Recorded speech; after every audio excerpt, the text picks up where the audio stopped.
Good morning, Mrs. Smith. Good morning, Mr. Lee. I am so glad that I ran into you. In a staff meeting recently, I remember you telling me that you just finished obtaining your gifted certification. I did. How is your first year of teaching going? It is having its challenges, but I'm going to push through. Principal Thompson noted on my last observation that I should talk to you about my differentiation for gifted learners. I will be glad to. Come visit me one afternoon in my classroom, and I will be glad to help. Thank you so much for your willingness to help me. We should first talk about what a gifted student is.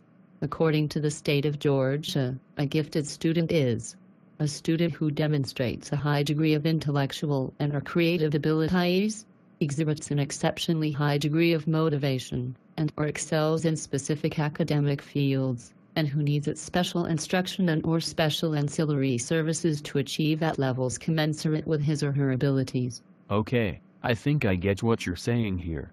They're typically extremely smart and oftentimes creative. Yes, Mr. Lee, but do not just categorize them as this because there are some bright learners that show these same traits. So, what's the difference? Bright learners might know the answers, but one example is that gifted learners ask questions. They are not just at the top of the class.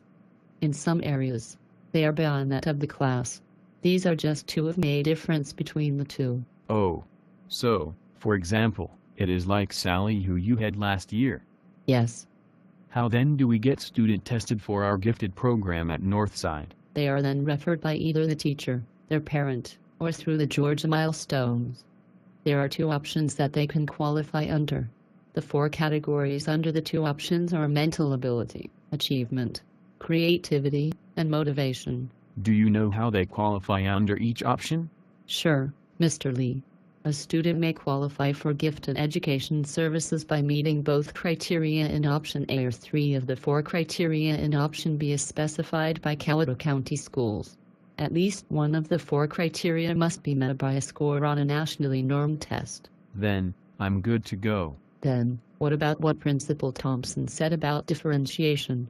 You didn't even talk about that. Mrs. Smith, I know all I need to know. They are all good at everything and will exceed in life. Case closed. Mr. Lee, you couldn't be more wrong. You simply stated two of the myths about gifted students. If you teach without fully understanding them, you aren't going to ever reach them. Then, please help me because I want to reach all students. Then let's sit down.